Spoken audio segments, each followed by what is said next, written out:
Welcome, subscribers. We are continuing with our discussion with Webster Griffin Tarpley.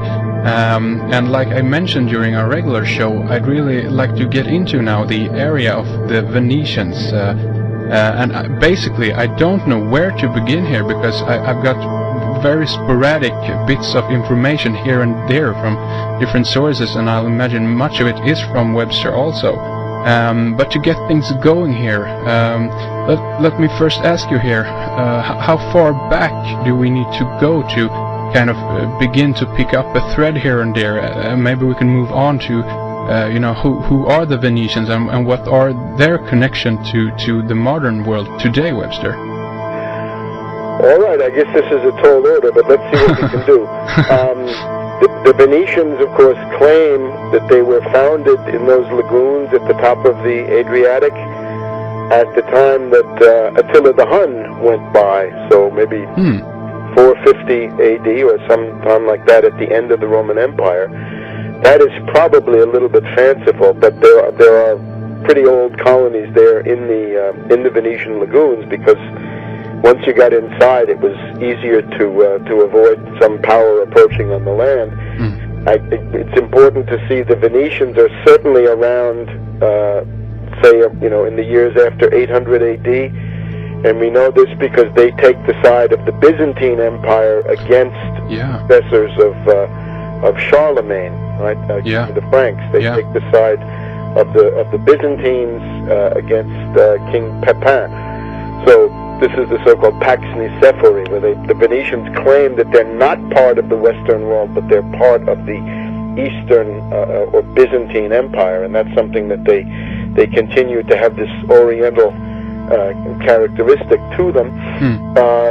I guess then they get as trade and cities revive in Italy in the 1100s and so forth. The Venetians are one of the main beneficiaries. It's important to remember that they always have a kind of a collectivist overtone. They always do have this Byzantine thing that the economic life is significantly dominated by the state, although the private families are the main beneficiaries. I guess the Venetians get to be an important power with the Third Crusade a little bit after 1200, where they actually go and conquer Byzantium. They get a bunch of French feudal knights who are told that they're going to go conquer Jerusalem, but then they go and conquer Constantinople, which was not the idea, but which was the richest city in the Mediterranean area at the time. So the Venetians go and take that over and try to have the Latin Empire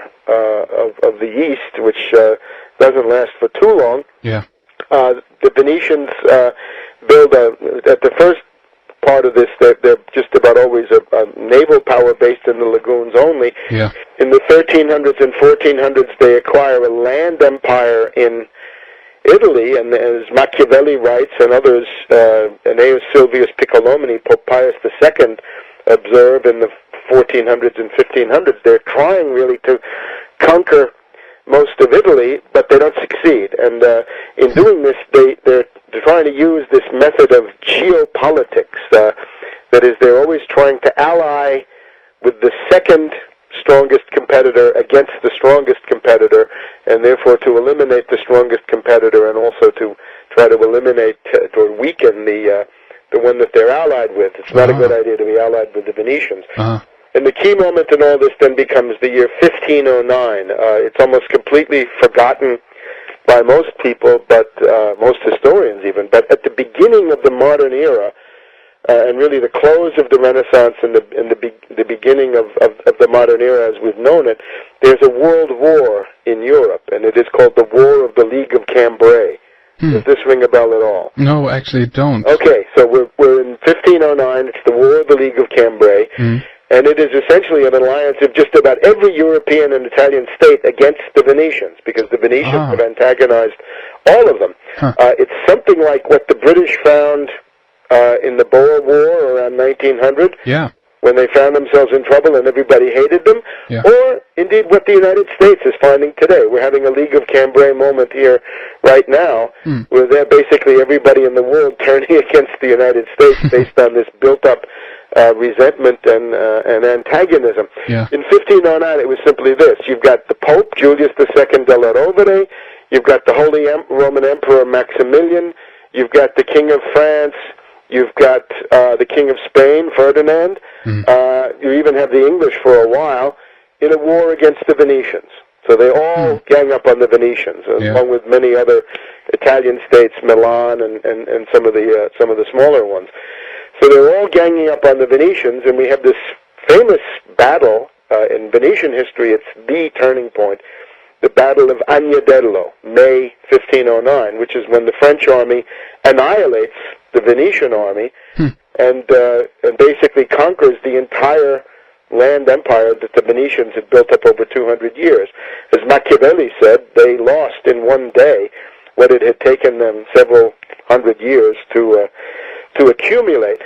And this is the part that then begins to become interesting for us, because that experience effectively ends the notion that Venice could be a great power based on a piece of northern Italy, which is what they'd been doing up to then.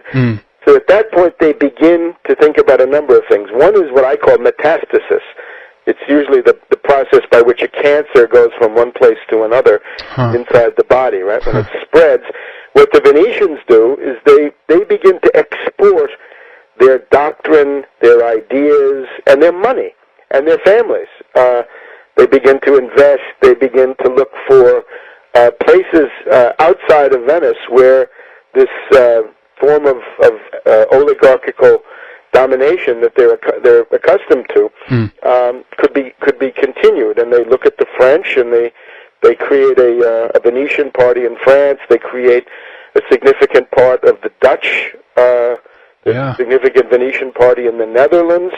Above all, in England and in Scotland. And ultimately, I would say, in the broadest historical sense, it's the Venetian help and sponsorship that allows the English to win out over their rivals and then become the dominant world empire of the last 300 years. It's the Venetian party of England. And this is not just me saying this. If you look at the novel Coningsby by Sir Benjamin Disraeli, Prime Minister of Britain many times during the 19th century, he essentially says that the Venetian system was exported, that the King of England is nothing but the Venetian Doge in disguise, that the English Constitution is a version of the Venetian one, and above all, it's the Whig party. In other words, it's the party of the great Whig aristocrats, the aristocratic party of top, super-rich oligarchs who would like to have a Venetian system, and indeed from about, from 1688 until 1832, I guess you can say that there was, with some exceptions, a Whig aristocratic system on the Venetian model among the British. Now, there are maybe two or three aspects of this stuff that we can point to. One is the fact that the Venetians come on the scene as the great allies of the Protestants in the wars of religion. That the Venetians have a structural hostility to the Vatican, because of course they regard the Vatican as a rival Italian state with whom they share a border. They don't like the super Catholic powers like the Austrians or the Bavarians or people like this. So they have a very strong anti-Catholic prejudice, and they therefore their bets are largely done on the side of the Protestants. This is a problem for some people, because I see a lot of things on the internet where people say, well, the real source of evil in the world today is the Jesuits or the Vatican. And I regard this as absolutely fantastic, because if you look at this, this is not what governed the world. If the Spanish Empire had dominated the world over the past 300 years, then we might be able to say, the Pope and the Jesuits were the ones who benefited from this. But that's clearly not the case, that the Catholic powers, be it Spain or France, were on the losing end. So therefore, what dominated the world is obviously the British Empire. Anybody can see this. And what's the main influence on them? Well, it is indeed the Venetians. So it's a very big mistake to think that the Protestants are the good guys in this stuff.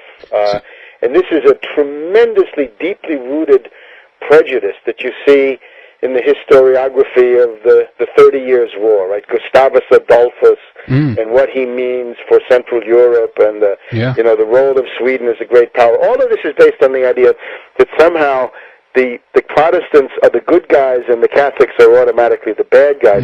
In reality, it's much more complex. Yeah. And there is no such thing as good guys and bad guys in that rather primitive way. I mean, that's a kind of a view of the world we might expect from George Bush and his primitive Manichaean outlook, but that's not the way the world actually works. Yeah, yeah. And what is it that, kind of unifies this group of folks basically as Venetians? I mean, is it the area, or is it certain traits, as a human race, or it's the idea that oligarchy should rule. If you look at human societies, you can classify them in many ways. You have some societies that are ruled by generals. Some societies are ruled by priests. Others by aristocrats, by bureaucrats, by demagogues, right? By, super democratic demagogues. Yeah, yeah. But the Anglo-American system and the Venetian system before it is none of that, right? It's not any of the ones I just mentioned. It's bankers.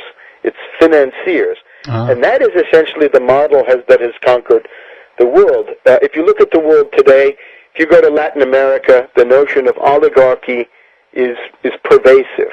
In Russia, there was under the Yeltsin years, there was a ruling class who actually came forward and called themselves the oligarchs. They would say, we oligarchs have decided that Yeltsin should get another term as president in 1996 or whatever it was. If you look at Europe, it's dominated by what? The European Central Bank, a completely oligarchical and Venetian-style institution. Here in the United States, think of Plato's definition of oligarchy. It's a government where the public offices are bought and sold, and the poor people have no voice in government. That's pretty much the U.S., pretty much the British. Yeah. It's pretty much every part of the world under financial globalization. The other thing that's important is this notion of geopolitics. From 1509 until about 1800, 1797, the Venetians are a very, well, at the beginning they're a little bit stronger, but they're getting weaker all the time. So they're a rich, weak state. They're a plum ripe for the taking. Yeah. And the only way that they can survive is by geopolitics, meaning playing one power against another, creating conflicts among other powers, and saving themselves through the influence of the diplomats, right? The Venetians are the ones who invent a diplomatic service, a foreign ministry, the constant presence of ambassadors, the fact that these ambassadors are writing everything down, sending it back to Venice. If you go to the State Archive of Venice today, it's one of the hugest archives in the world. It's just immense, and as Leopold von Ranke, the German historian of the 19th century, said, if you want to find out something about anything under the sun, go to the Venetian archive, and one of these ambassadors will have written something about it, which is going to give you a good starting point. So they're creating conflicts among other countries, as well as playing off those other countries against them. Now, they are generally neutral, but they're always fomenting wars against others. So, Webster, is there any, according to yourself, any connection here to, the kind of the revolutionary movements that have been spreading through, I guess, what could be termed more like, secret societies and maybe even Freemasonry and so forth? Well, I think the origin of modern Freemasonry is the Venetians. This is where it comes from. It comes from the Venetians. You can go to Venice today and see some crumbling Masonic temples from the late 1600s, 1700s. Yeah. So I would say it's from there. If you look at these institutions, the British basically get what they have from the Venetians in terms of Freemasonry. I think this is where it comes from. And this is constantly then, if you look at somebody like Casanova, is officially a Venetian agent operating in France as a geopolitical agent, and what he's interested in doing is weakening the French to make sure that the British win out, but he's also interested in preparing the sort of Robespierre side of the French Revolution. I would say that's what Casanova is actually doing most of the time. In other words, the sex stories are an interesting facade, but what he's really doing is something political and therefore much more important. Now, let me just focus on two questions which I hope to be able to illuminate in writing before too much more time goes by. Yeah. I have written these things up, and they are various places on the internet. But two examples of the Venetian geopolitics. The first is the Protestant Reformation itself. During the course of this War of the League of Cambrai, 1509 to 1517, the Venetians are at death's door repeatedly. In other words, they have an army of 100,000 German Landsknechte comes down through the Brenner Pass and is camped out at Padua and is laying waste to the Venetian countryside, and they want to come and break into the city of Venice and destroy the place. There's another time when a Spanish army goes along the coast of the lagoon burning everything 2 or 3 years in a row. So the Venetians are in the most acute emergency you can imagine. And I think what they do at that point is they begin to say, how can we foment problems, rebellions, diversions, way in the rear of our enemies? Yeah. For example, religious conflict in Germany. It's often forgotten that Luther and his theses of 1517 comes right in the middle of this world war. Yeah. Right in the middle of the War of the League of Cambrai, or towards the end of it, but right in the middle of it, so to speak. And that what Luther is doing is something that lends itself very much to what the Venetians want, which is to create religious conflict in Germany. Yeah. They want to stir things up so the Germans will be fighting themselves instead of sending that huge army of 100,000 Landsknechte across the Alps into northern Italy, where they're going to destroy everything that the Venetians have. It's worth also indicating the Venetian, their kind of, what can we say, knee-jerk reaction to a strategic crisis. We have one previous example. The War of Ferrara in 1482 is a point where all the Italian states, this is now the five, right? There are 5 and 4 of them gang up. So it's Milan plus Florence plus the papacy plus Naples gang up on the Venetians, who are the 5th. And at that point, what happens? Well, they go into emergency mode. They've got to get loans. They've got to defend themselves. They've got to do all sorts of things. They also try to get their diplomacy at work, trying to create divisions amongst the other 4. Yeah. But the thing that they do is to fill the streets, fill the roads with apocalyptic preachers. And you can see some of this stuff it has a certain spontaneity to it. In other words, the notion that Venice could be destroyed for some of them is the end of the world. As Aeneas Silvius Piccolomini, Pope Pius II, wrote in his observations on all this, he would say the Venetians worship the state. They're not Christians in the normal sense. They have the religion of the state. For them, the state, the government, is the god. And there's a famous Venetian proverb, mi son Venetian, poi son Christian. I'm a Venetian first and a Christian second. And I think this sums it up. So there's a certain spontaneous element, but there's also a certain secret intelligence aspect to this. So they fill the roads with apocalyptic preachers, and lo and behold, before too long, we have the famous friar Savonarola showing up in Florence with a pro-Venetian platform. He says, let's reform the Florentine government to make it look like Venice. Let's copy the Venetians. Now, this is as unpopular as can be, and you wonder, why does he do this? Why does he say this? Well, the Savonarola family is a family with its roots in Venetian territory, in Padua in particular. There's the Savonarola Gate, right? Porta Savonarola. If I said Savonarola, does that ring a bell at all? No, I don't. It doesn't. No? No. I'm sorry, you've got to basically go back and look at this. Savonarola is famous for essentially an ascetic dictatorship. In other words, what he does is he wants to have the dictatorship of virtue. What he says is, let's take all the art treasures of the Renaissance, pile them up, and burn them. Okay. So this is the bonfire of the vanities. Ever hear this expression? Yeah, because I was going to ask you regarding the Renaissance and so forth, but yeah, do continue. The Venetians have no Renaissance. The Venetians have a Renaissance after the sack of Rome in 1527, when refugees come there. But they have no Renaissance really of their own. They have a kind of a fake pseudo-Renaissance based on these refugees that they have come in when the other places have been destroyed. Because that's what happens with these wars. You have the sack of Brescia, the sack of Florence, the sack of Milan, the sack of Rome. Pretty much all of them are rolled over by military operations, which lead to tremendous destruction and the end of the Renaissance. That's how the Renaissance ends. It ends in these wars, the Italian wars, starting with the War of the League of Cambrai. So it looks very much like Savonarola is somebody with a very strong link to Venice. He's always going to Venice. He says that's because that's where his Dominican province is located. So he's got to go check in with the superiors. But this is maybe not so convincing. So it looks like the Venetian strategy is, if you're in real trouble, you send out people who are preaching the end of the world, and it's time to prepare and repent, for the end is near, and dump civilization.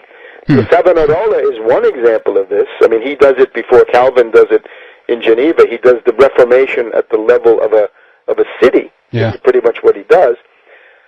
And then Luther. And then you look at Luther, and you find that the main protector of Luther is a guy called Spalatin, right? Georg Spalatinus. Never heard. He's called this because he comes from the city of Spalt, southern Germany. Yeah. It's kind of almost a pun, because Spalt means spalten, right? To divide, to split. Okay, yeah. Kirchenspaltung, right? The split of the churches. Yeah. Is what he brings about. So we look at him, and we find that he's in touch with the Venetians through Aldus, through the famous Venetian publishing house, Aldus. And then we find that Spalatin is the disciple of a German humanist by the name of Mutianus Rufus of central Germany, of Erfurt and Göttingen and these areas. Yeah. And this guy, Mutianus Rufus, is somebody, when we read his Latin letters, he says, well, I've been in contact with the Venetian patricians. I talked to Venetian patricians wearing these big, heavy gold chains. So the idea that you get is that Luther, at the beginning of his career, is very much under the sponsorship of this guy, Spalatin, and that they're all part of this Venetian network. And it seems to suggest that the Protestant Reformation itself is a very important example of an intelligence operation. Yeah. In other words, that Luther is not a spontaneous phenomenon. He's not what he pretends to be, what he seems to be. The other interesting thing is that if you know anything about the history of Luther? Not so much. Swedish Lutheran, I would think you do. Not so much, actually, but... the moment when Luther becomes a Lutheran is what's called in German das Turmerlebnis, the experience in the tower. And what Luther says is the time that I really come to my, definitive view of faith, right? That salvation is by faith alone and by grace alone, and but not by works. Yeah. And so forth. He says, this is when I was in this tower in the castle, when he's a monk, and he says, this is when I realized that Paul's letter to the Romans means that salvation is by faith alone, not by works at all. Nothing you can do, only by faith. And it turns out that this particular experience is one that had been already had about 3 or 4 years earlier by Gasparo Contarini, who was the leading figure of the Venetian oligarchy at the time, on around Easter in the early teens, during the War of the League of Cambrai. But he has this mystical experience where he says, look, the way that we're saved is almost exclusively by faith. He doesn't go quite as far as Luther, but we have an experience that has pretty much the same internal internal structural features as what Luther goes through. And then after that, there's absolutely no doubt that the Venetians become the main publishing center to support Luther. In other words, they support Luther by spreading the Lutheran message. Ultimately, the Venetians are not too happy with Luther because Lutheranism, because it relies on the princes, right, of the Holy Roman Empire, it leads to quietism. They don't do enough fighting. So later on we get Calvin, who comes in with the idea that you really have to be a fighter. Yeah. The Venetians like that much better because this is what they expect Protestants to do. So the thing here is to still they created this split within the Catholic Church, correct? Yeah, I think that would be my finding. In other words, I think you can make a very, very strong case. And a lot of it is circumstantial evidence because a lot of the evidence has been destroyed by people who don't want, the obvious stuff to come out. Yeah. But in terms of a political judgment, you'd have to say that Luther would seem to be an asset under the control of a Venetian network who is used by the Venetians, first of all, to destroy the influence of Erasmus of Rotterdam. They use him against Erasmus, and then to start the wars of religion, which is one of the ways in which the Venetians are able to survive. Because as a number of historians will tell you, von Ranke again is another one, the fact that the Venetians were able to survive at all from 1509 to 1797, when they're finally destroyed by Napoleon, it's inexplicable. How can they do this? This is a tremendous achievement because they're increasingly weak, but they're also very rich. They'd expect somebody to come in and take them over. Yeah. And this is not what happens. So the first reason is, well, why not? Because you're in the area of the wars of religion, and they managed to stay out of this. The second act of this that I would point to is the 30 Years' War. And of course now Sweden has got this key role in the 30 Years' War, but only really at the latter phase, right? You have to look at the beginning phase, and what you find is, if you look at all of the people in Europe, say about 1600 or 1605, you'll see that one of them, well, it's not clear, we can't really make total generalizations about this, but it is clear that one of the leading groups that talks about wanting a general war, wanting a general European war of religion, is the group in Venice around a guy called Paolo Sarpi, S-A-R-P-I. So we've had Contarini, Gasparo Contarini, C-O-N-T-A-R-I-N-I, in the period, from 1509 to 1535 or so. Yeah. And now we're talking about 1600 to about 1625, when the main figure in the Venetian oligarchy is Sarpi. He's actually not a nobleman himself, not a patrician, but somebody who comes from a slightly lower class, but he's nevertheless able to be the dominant one. And you'll see that his approach to the whole thing is there has to be an apocalyptic general war between a Protestant coalition, hopefully including France, on the one side, and the Catholic powers. He calls them the Dia Catholicon, the Spanish, the papacy, and the Austrians. I think you can make a very strong case that Sarpi and his group it's a very widespread European network. It's a radical pro-Protestant network that exists in any number of European countries, that they are instrumental in setting the stage and unleashing the 30 Years' War. In other words, it traditionally starts with the defenestration of Prague, right? The events in Prague in May of 1618, but it has a much longer gestation period. In other words, there's a preparatory period that starts really about 1605, 1606. About 400 years ago right now, you're getting into this process of development that leads to the 30 Years' War. Yeah. And of course, the Swedes with Gustavus Adolphus come in at a later point, right? They come in, in about 1630. So there's a whole phase of a dozen or more years of actual war before the Swedish forces make it. There's traditionally known as there's a Bohemian phase, and then there's a Danish phase, and then there's the Swedish phase, and then there's the Swedish and French phase. So it goes from 1618 to 1648, and the main result of this is that about 1/3 to 1/2 of everybody in Central Europe is simply killed. Yeah, yeah. And it also leaves Sweden exhausted. Yeah. So Sweden is a great power for a certain brief period of time. It is. Based on the victories of Gustavus Adolphus before he gets killed.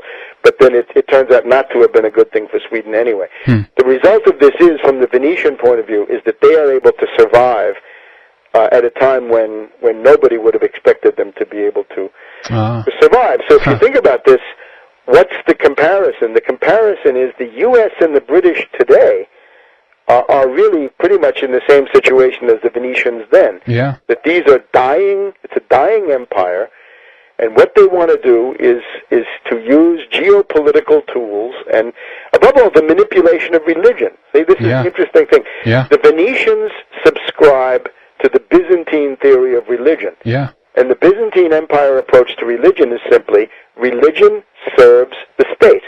Religion is a branch of state activity. Yeah. Which, if you think about the Western world, that's not the case. Right? In Byzantium, you have the emperor, who's a god, and the patriarch is his servant. Right? He's just an official of the godlike emperor.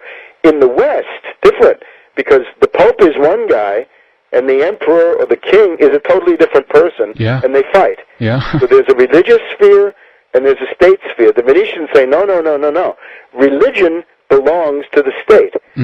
So the neocons today, I would say, are similar to the Venetians of the 1500s and 1600s, because what the neocons are really saying is, first of all, we're going to try to defend the existence of our empire through increasingly adventurous and reckless geopolitics. So we're going to do crazy things, and we're going to use religion as a tool of creating these conflicts.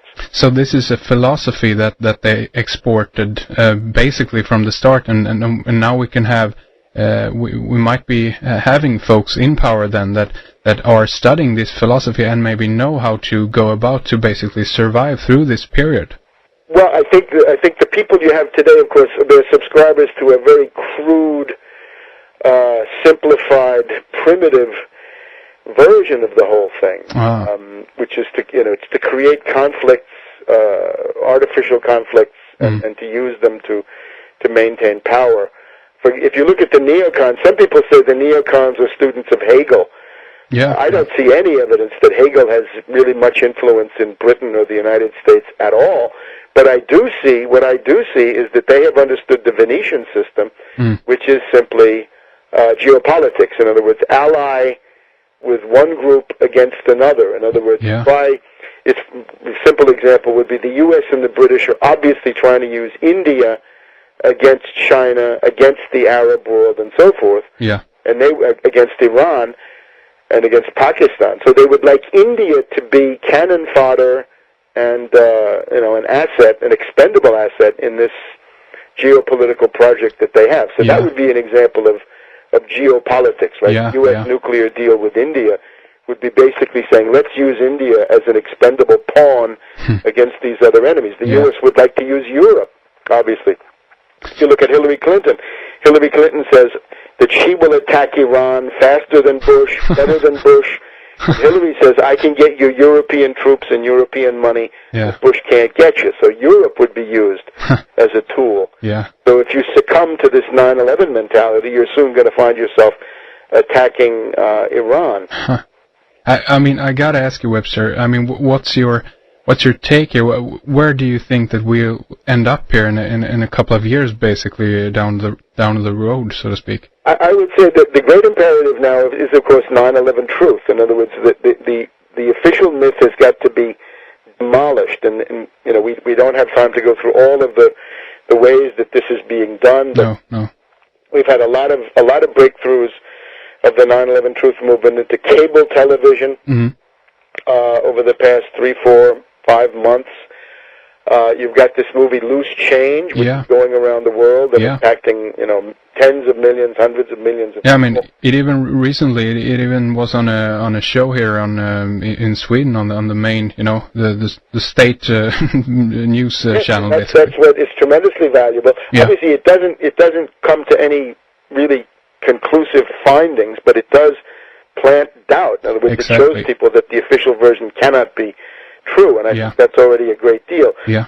So the goal has to be to try to bring about the collapse of the official version of 9/11 as soon as possible, because we're now operating under the Cheney doctrine. Cheney has basically said about a year ago, behind the scenes, that it's time to prepare for a nuclear attack on Iran, which will come in the wake of a nuclear new 9/11 or a new Gulf of Tonkin, and that will then be the pretext for this attack. Now, as far as we can see, the next window of opportunity for this, and of course we've been lurching along the edge of the abyss here. Right? We're constant for the past 2 years or so. We've been going from war emergency to war emergency. Really, as long as you've got Bush Cheney in power, and as long as the invisible government and the September criminals are still in power, as they are, you're going to have the danger of this next phase, the wider war involving Iran. The really dangerous time seems to be from about the 18th of October until about the 25th of October. Oh, really? In the sense that you've got the arrival of the Eisenhower aircraft carrier battle group in the Arabian Sea, Persian Gulf area. You've already got the Enterprise battle group there, so you'll have two carrier battle groups. One is allegedly replacing the other, but as long as they're both there, they're both there. So that could cover the build-up for an attack. So and they seem to be taking with them minesweepers and other kinds of ships that would be useful for a war against Iran in the Persian Gulf and the Straits of Hormuz. And we've had a tremendous mobilization of people on the internet trying to point to this obvious war danger. The October surprise could turn out to be Cheney's attack on Iran. He obviously would need to have a synthetic terrorism event to cover it. And the other thing is the other thing you have to be aware of, strangely enough, in this is the phases of the moon. The U.S. always likes to attack when there's no moon, the new moon. New moon, okay. In the dark of the moon. So the dark of the moon, I believe you can check it, it's the 22nd of October. So the Eisenhower battle group arrives on the 21st, and there's no moon on the 22nd. And this then means that this is an important time. And if you look at the website falseflagnews.com, I recommend it, you'll find a compendium of just about every U.S. military drill, exercise, and so forth that's going on. And you can see that there's a very big concentration in this period of the second half of October, beginning of November, because you know that the Republicans are very much in danger of losing control of the House of Representatives and or the United States Senate. And if that happens, even though the Democratic Party is very rotten, the Democrats would be forced to mount some kind of a investigation, oversight of the many, many crimes of the Bush administration. Remember that from January, from about 2002 until today, we've had one-party rule in this country. The Democrats have not been able to control anything. If the Democrats do control something, they're probably going to start having hearings, investigations. This could easily turn up things that are impeachable, and at that point we might have an attempt to impeach Bush, even though this is not what the Democratic leaders intend to do. The Democratic leaders intend to sell out. But the Republicans, and of course it's not really the Republicans, but it's the invisible government, would rather not have divided government again. I think the average person in the world would be much better served by divided government. Let the Democrats, whatever they are, take over the House and or the Senate, and let them do something to show that they exist, and somehow fight Bush, investigate Bush, put Bush on the spot. But the invisible government, I think, would not like that. So there's a certain sense that if they're going to do this next false flag terrorism vis-a-vis Iran, they may want to do it before this election. And the election is on November 7th, just so people know when that is. Okay, well, I got to ask you, because you bring this up, the midterm election here, because I read an article recently from Paul Joseph Watson over at prisonplanet.com, and he mentioned the the recent the Cessna plane with the baseball star. You heard about this diving into the... yes, of course, this was widely reported. Yeah, I mean, what... Got any idea about this? I mean, is it an accident or is it something, to... I have no idea, and I don't... It's maybe not always possible to read a whole lot into every little... No, of course not. That goes by. No. But I think the overall pattern is clear that, you've got this military buildup in the Gulf. You've got the fact that the U.S. and the British are losing in Afghanistan. They're losing in Iraq. The Israelis have been defeated in Lebanon. And there's a great hysteria. There's a kind of a twilight of the gods, Berlin 1945 mentality among the neocons. A lot of the neocons are facing criminal indictment for various things that they've done. And there's a great desire to have a flight forward. And for the neocons, whenever they get into trouble of any kind, the only answer is war. They're known as one-trick ponies. They're Johnny One Note. And the one note is always send other people's children to die in useless, needless, and futile wars, and that seems to be what's going on behind the scenes. So I don't know any particular story about this plane. No. The one thing I also have to point to, there's one hopeful sign, which is that we have. It's been common knowledge for some decades that there's a homosexual cabal of Republicans who have dominated the House of Representatives. Yeah. Members of the House and also their aides. Yeah. And that this has now come to the fore again in the Foley scandal. Yeah. What people may not know, and I urge you to go and look at Wayne Madsen report. About this. It's a very good website. Wayne is doing a fine job on this stuff. Yeah. What he will tell you there is that the Speaker of the House, Dennis Hastert, is himself a homosexual who goes on sex tourism to Southeast Asia with the very corrupt lobbyist Abramov, who's now in jail. Yeah. And that Hastert has a live-in homosexual lover in his townhouse on Capitol Hill, and that this is then connected to Jeb Bush and the guy who's supposed to succeed Jeb Bush as the governor of California, a guy called Christ. And also it's connected to Senator Allen of Virginia, who is running for re-election and is one of the Democrats, one of the Republicans who may be defeated. So we've had this. If you read, go online to tarpley.net and look in my Bush biography. There's a chapter there called Omaha, and if you look in the Omaha chapter, you'll see that there are stories of pedophilia, child molestation, child abuse involving Republican officials in particular. Going back 20 years or more, there was this thing called the Craig Spence Ring, which was a group of underage homosexual call boys, gigolos, who were taken on a midnight tour of the White House during the term of Bush the Elder in 1989, when they stole pieces of china and pieces of silverware and things like this. Anyway, there was already then this pedophile child molestation ring infesting the White House, and it's thought that this is an aspect of the liberal Republican faction, which is, after all, what Bush represents. In other words, internationalist bankers, because that's who he is. And this was the story that first, got mainstream attention from the article. Was it the Washington Times who had a big front page article about yes, right. this? That's the summer of 1989. Again, you go to my chapter, Omaha, in the Bush biography online. You find it all there, because this is somehow an important part of this ruling machine. They are financiers. Again, I would say they go back to 1895. They go back to the moment when J.P. Morgan and his British backers, as a banking power, was able to show that J.P. Morgan was stronger than the United States government under President Grover Cleveland at the time in a crisis of the dollar and the U.S. gold stocks. Then we had the blowing up of the Maine in Havana Harbor in 1898 to found the empire.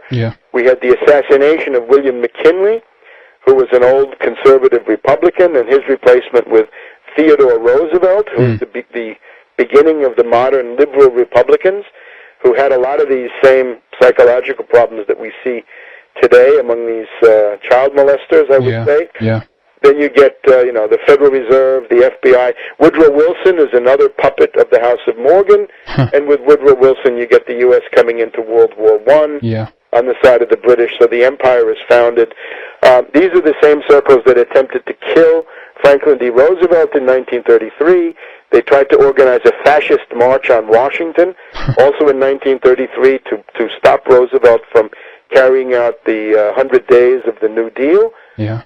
And that's then what you see in the post-war with the things that I'm telling you about, the various things from the Gulf of Tonkin, the Bay of Pigs, the Kennedy assassination, Vietnam, all the way up to 9/11. There's a continuity going back, I would say, to the mid-1890s in terms of this financier faction based in Wall Street, leaning on the City of London, and this is what dominates the U.S., and this is what brings you these imperial plans. Well, I gotta ask you, I mean, what is this? Do you have an idea of this, what this is about, the pedophile thing? I mean, is this some kind of, psychological, basically, disease that is spreading within this group? Do you got any take on this? I mean, how come so many are involved in this, up at the top? Well, it's just an empirical phenomenon. And in some ways, you may say it goes back to the Venetians also. In this sense, the Venetians were always obsessed with not dividing the family fortune among 3 or 4 boys. So they would basically have only one son in the family would be allowed to get married and have children. And the others would either become priests, join the army, go to houses of prostitution, or become a homosexual. So there's a strong homosexual element in Venetian culture, which the British have pretty obviously absorbed, and which you now find. It seems to go together with banking somehow. Strange. In a sense. Oh my God! I mean, okay. There we go. I mean, but I think it's a legitimate issue. In other words, what these guys do, if they were just private citizens, this would be nobody's business. No. But it is a matter of public interest. In other words, if they were a cabal of, vegetarians or science fiction addicts who had taken over the House of Representatives, the public would have a legitimate right to know that. Yeah, of course. In this case, it happens to be a cabal of homosexuals, and in some cases, it's a cabal of child molesters. These don't necessarily go together, but in this case, it looks like there is some overlap. Yeah, of course. So it's a cabal of child molesters and pedophiles who seem to be ensconced in the leadership position of the House of Representatives. And again, with Hastert, we know that he's got Scott Palmer, the live-in lover. This has been in the Washington Post now in the past week. And he seems, as Wayne Madsen reports, he seems to have gone on sex tourism to Southeast Asia, and God knows what that might imply. So I think the big question, the critical question right now is, as long as it's Foley, it's one thing. But as soon as it becomes Hastert as an active participant in these activities, then it becomes much, much more serious. Yeah. And I don't know if you're aware of this, but the peculiarity of the United States is that you've got these Republicans who rely for their support to a large degree on Christian fundamentalists who have an extremely puritanical approach to life in general, where they say that, no sex outside of marriage can be allowed, that homosexuality is bad, that adultery is bad, that marriage is the model, it's all got to be according to this model. So they feel very strongly about this, and yet their votes are being used as a commodity by this cabal that we've talked about, who obviously have values that are completely the opposite of the people that are keeping them in power. So if the Christian fundamentalist realizes, oh my heavens, my is being used for something that I disapprove of very violently, then that has the potential to blow apart the Republican Party. Exactly, and that's why this is important. And Webster, I got to tell you, I mean, I got like 3 pages of notes here, with dates and names, and I mean, your research is amazing. And I mean, we got about, I think we covered an amazing amount of information today, and I just want to leave, kind of the floor open for you in the last few minutes here. I mean, tell us again about how to get your books or anything you want to, basically. Yeah, I mean, my book, the 9/11 Synthetic Terror Made in USA, the unauthorized biography of George Bush. You can get these at Amazon.com. You can, if you're interested in looking at the Bush biography, that is now online, has been for 10 years as of this month. That's at tarpley.net. I urge people to look ahead. The one thing that we have to do, the great unfinished business of the 9/11 Truth Movement, is to bring together an independent international truth commission.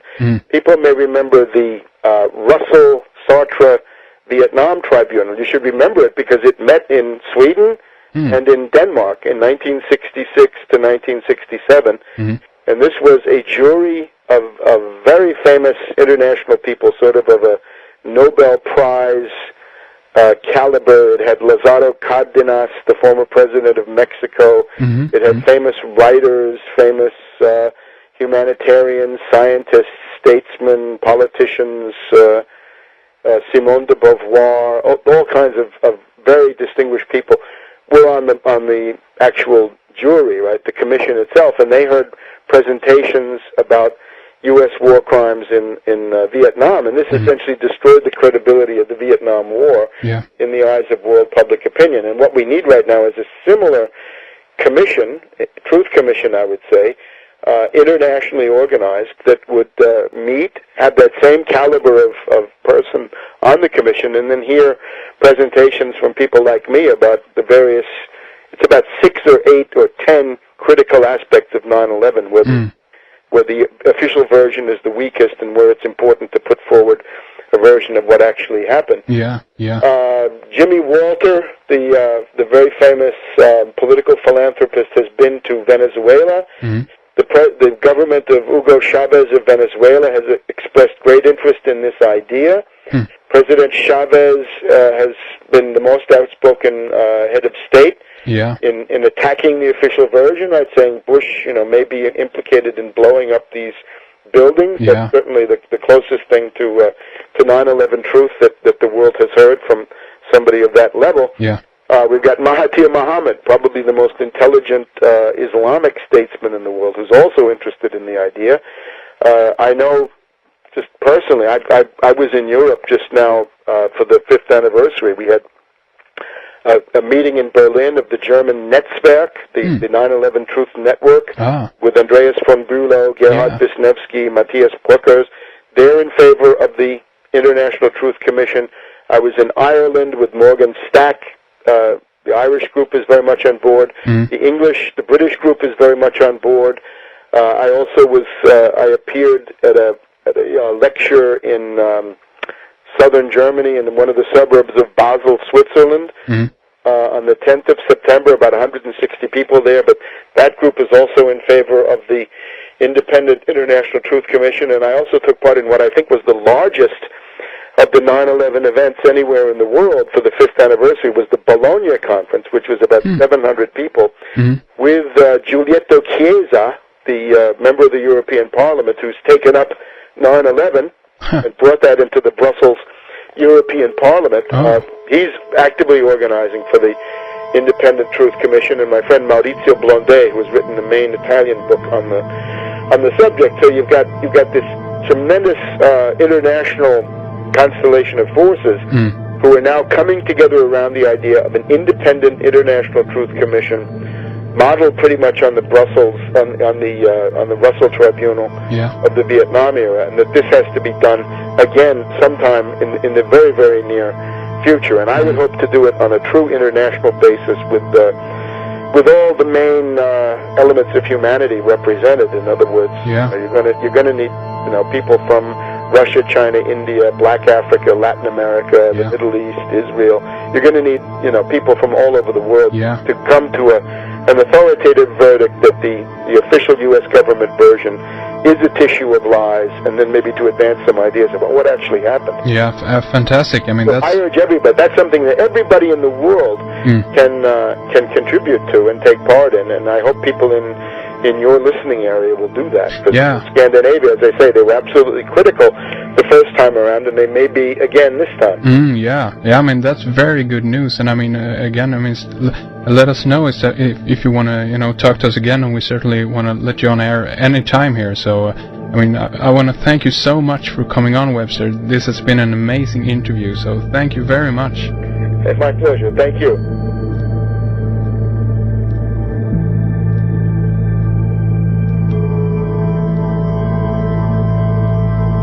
You have been listening to Red Ice Creations Radio.